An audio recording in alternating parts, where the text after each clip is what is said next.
यदि आप सभी को मेरे द्वारा लिखी गई ये कहानी पसंद आए तो चैनल को कर लीजिए सब्सक्राइब, वीडियो को लाइक एंड शेयर। तो चलिए कहानी शुरू करते हैं। कहानी के पहले भाग में हम सभी ने देखा सुता की माँ का फ़ोन आया था और वही सुता से पूछती कि पिछले 2 वर्ष से तो तुम अपने मायके आई ही नहीं, तो क्या इस बार आ रही हो। सुता भी सोचती कि इस बार तो मैं मायके ज़रूर आऊँगी और कहती मम्मी जी बात करूँगी। लेकिन जब सुता अपनी मम्मी जी सास से बात करने के लिए जाती तो उनकी तबीयत पहले से ही खराब थी और सासू माँ की खराब तबीयत देख ननंद जी को पता चलता तो ननंद जी भागी भागी अपनी माँ की देखभाल के बहाने अपने मायके आ जाती, क्योंकि उनका मन तो ससुराल में लगता ही नहीं था। ससुराल में काम जो करना पड़ता था और मायके में सिर्फ भाभी पर औतर चढ़ाना, और साथ में सबसे कहती कि मेरी भाभी तो मेरी माँ की केयर करती ही नहीं है, इसलिए मैं ही अपनी माँ की देखभाल के लिए आ जाती हूँ और हर दिन अपने किसी न किसी रिश्तेदार को फ़ोन कर कर बुलाती हैं, जिससे सुता पर काम का बोझ और बढ़ जाता था। ननंद जी के साथ साथ जो रिश्तेदार आते थे उनकी भी सेवा करनी पड़ती थी। सुता की सासू माँ को तो मौसमी बुखार था जो 2 दिन में उतर जाता, लेकिन ननंद जी अभी भी घर पर टिकी हुई थी और रिश्तेदारों का आना जाना भी लगा हुआ था।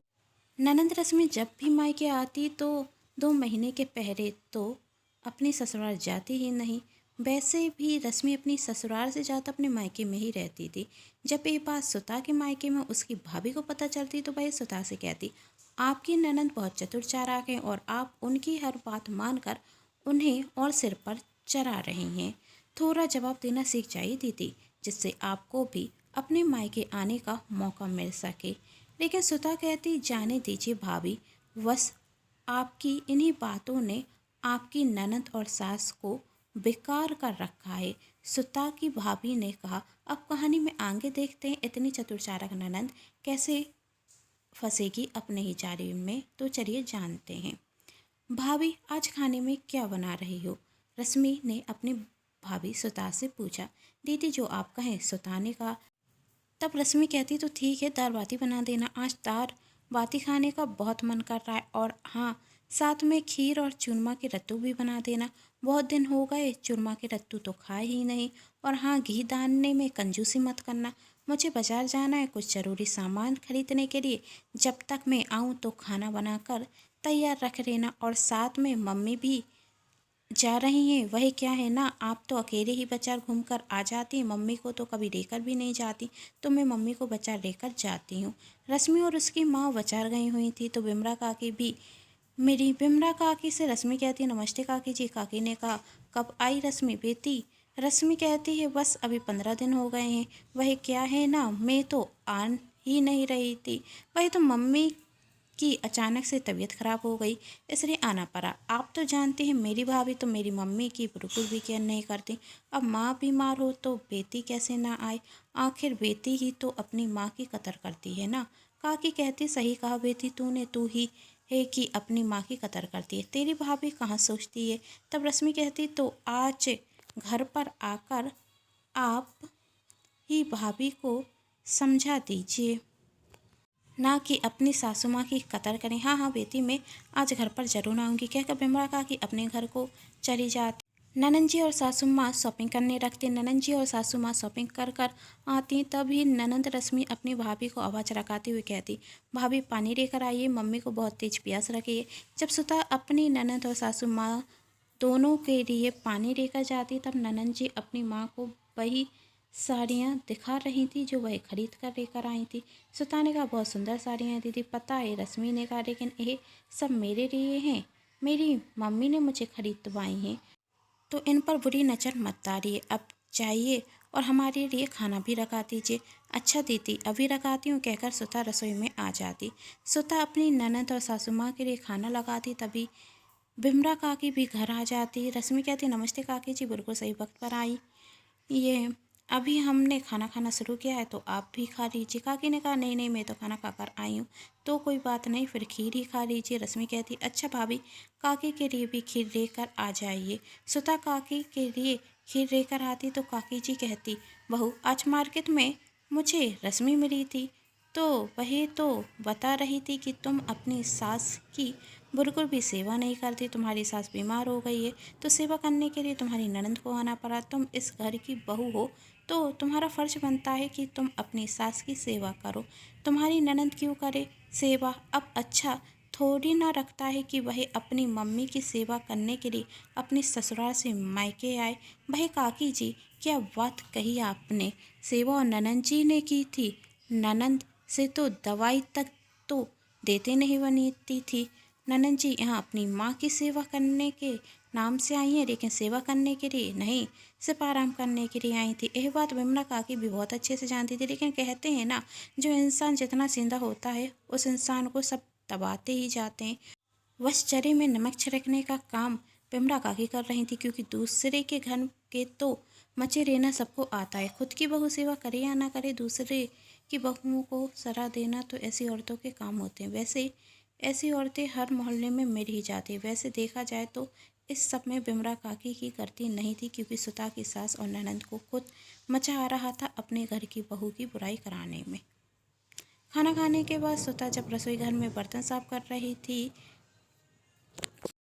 तो इस बार उसे बहुत बुरा लगता। आखिर हर बार मम्मी जी की सेवा करने के नाम पर दीदी आ जाती हैं और बाहर के लोगों से मुझे भरा बुरा सुन पाती हैं। आखिर क्या काम करती हैं दीदी? उड़ता दीदी के आने से मेरा ही काम बढ़ जाता है, लेकिन क्या फ़ायदा, मेरी इस घर में सुनता भी कौन है। ये सोचकर सुता अपना काम करने लगती और अपने कमरे में जाकर रोने लगती। तभी उसकी भाभी का फ़ोन आता। उसकी भाभी ऋतु सुता से पूछती, कैसी हो दीदी? सुता ने कहा, अच्छी हूँ, लेकिन सुता की आवाज़ से ही ऋतु समझ जाती है कि सुता रो रही है। ऋतु ने कहा, आपकी आवाज़ कुछ और कह रही है, सच सच बताइए क्या बात है?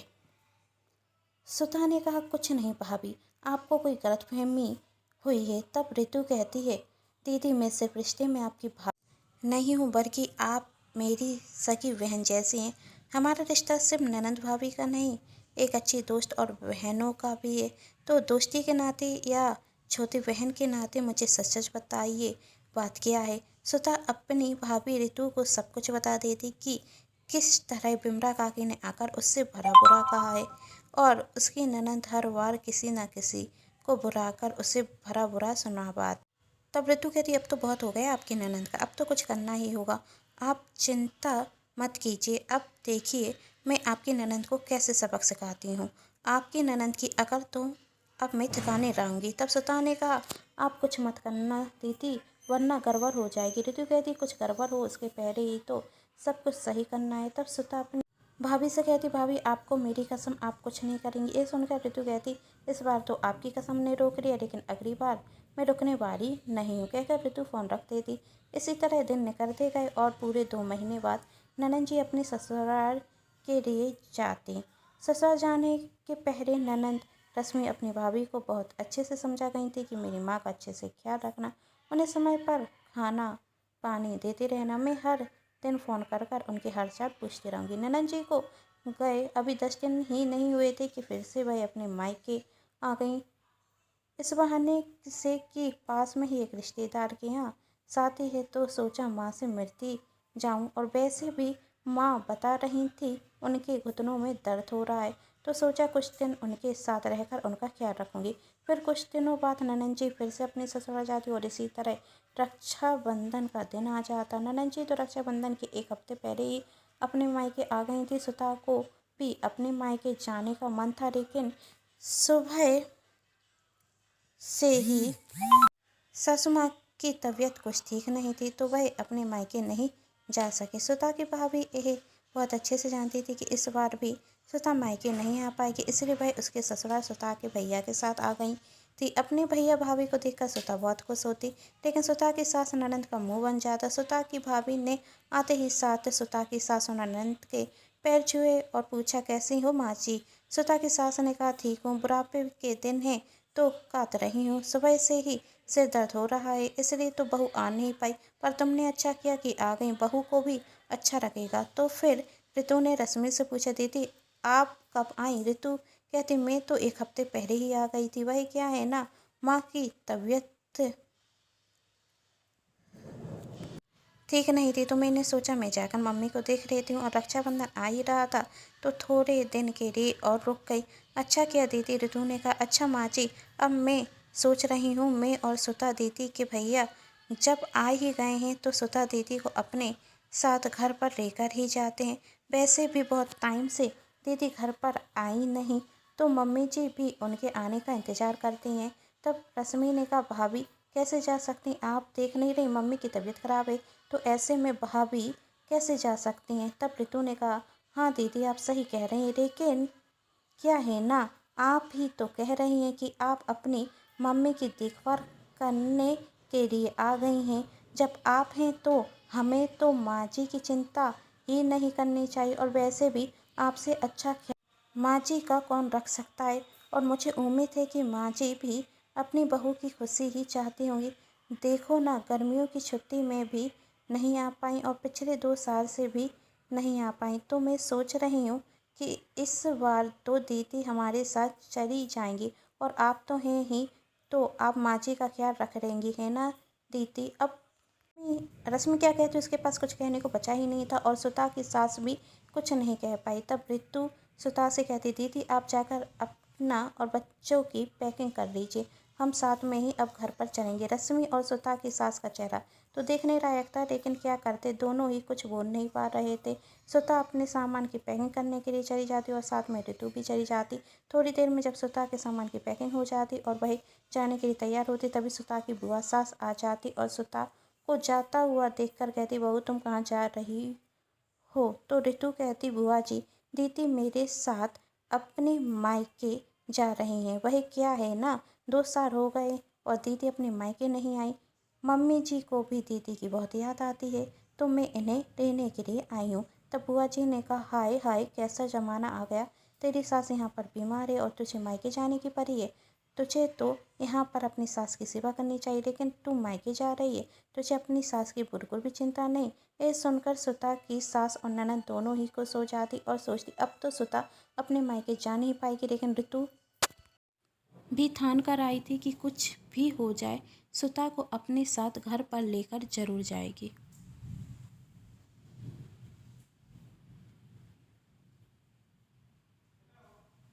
और ऋतु कहती, माँ जी की चिंता है इसलिए तो दीदी को अभी अपने साथ लेकर जा रही हूँ। वो क्या है ना, अभी तो रश्मि दीदी हैं माँ जी की सेवा करने के लिए, और वैसे भी आप ही तो कहते हैं कि रश्मि दीदी ना हो तो माँ जी की कोई सेवा भी ना करे। माँ जी जब भी बीमार होती हैं तो रश्मि दीदी तो उनकी सेवा करने के लिए आती हैं। अच्छा अब हम जाते हैं, कहकर ऋतु और सुता वहाँ से जाने लगती। तभी रश्मि कहती, भाभी जाने के पहले बुआ जी के लिए चाय तो बना दीजिए। सुता चाय नाश्ता बनाने के लिए जाने लगती, तभी ऋतु सुता का हाथ पकड़ कर रोकती और कहती, अरे दीदी हमें जाने में देर हो रही है और फिर घर जाने में रात हो जाएगी, इससे अच्छा तो आप ही बुआ जी के लिए चाय नाश्ता बना दीजिए। कहकर ऋतु सुता को अपने साथ ले जाती और बुआ जी रश्मि से कहती, कुछ तीखा सा बनाते, तीखा खाने का बहुत मन हो रहा है। रश्मि ने कहा, मेरे बस के बाहर है, राखी का नाश्ता बनाया भाभी ने, वही खाइए और जाइए आप यहाँ से, वरी आई नाश्ता करने वाली। 2 वर्ष बाद सुता तो अपने मायके में जाकर बहुत खुश थी, लेकिन यहाँ पर ननंद रश्मि की हालत कुछ ठीक नहीं थी। अभी तक मायके में जो महारानी की तरह रहती थी और बात बात पर अवसर देती थी, उस ननंद रश्मि को अब घर में काम करना पड़ रहा था। ये सब देखकर सुता के ससुराल के पास में ही रहने वाली सुता की दोस्त उसके मायके में उसे फ़ोन रखा कर कहती, सुता तू क्या गई, तेरे घर का तो नक्शा ही बदल गया, तेरी ननंद की तो हालत ही बुरी हो गई। अच्छा हुआ बहुत कहती थी ना कि अपनी मम्मी की सेवा करने के लिए आई हूँ, अब थोड़ी सेवा कर भी देने दे। इसे कहते हैं ननंद जी तो अपने ही जाल में फंस गई, और तेरी सास तेरे जाते ही साथ एकदम परफेक्ट हो गई, अभी तक एक कटोरी उठाकर नहीं रखती थी, वही बेटी के राज में घर के काम कर रही हैं। कहकर सुता की दोस्त फोन रख देती, लेकिन सुता यह सुनकर उदास हो जाती। तब ऋतु कहती, आपको क्या हुआ, आप क्यों उदास हो गई। सुता ने कहा, वहाँ माँ जी परेशान हो रही हैं, मुझे जाना चाहिए। तब ऋतु कहती, दीदी मैं भी आपकी सास की दुश्मन नहीं हूँ, लेकिन आपकी सास को ये समझना जरूरी था, यदि बहू सेवा कर रही है तो बेटी का नाम ना ले, जरा उन्हें भी तो पता चले बहू और बेटी में अंतर। यदि आपकी सास सच में बीमार होती तो मैं आपको कभी भी मायके लेकर नहीं आती, फिर चाहे आप 2 साल से मायके ना आई हो या 20 साल से, लेकिन सेवा जब आप कर रही हैं तो नाम आपकी ननंद का क्यों। यदि आप सभी को मेरे द्वारा लिखी गई ये कहानी पसंद आए तो चैनल को सब्सक्राइब कर लीजिएगा, वीडियो को लाइक कर दीजिएगा और शेयर कर दीजिएगा। Thanks for watching.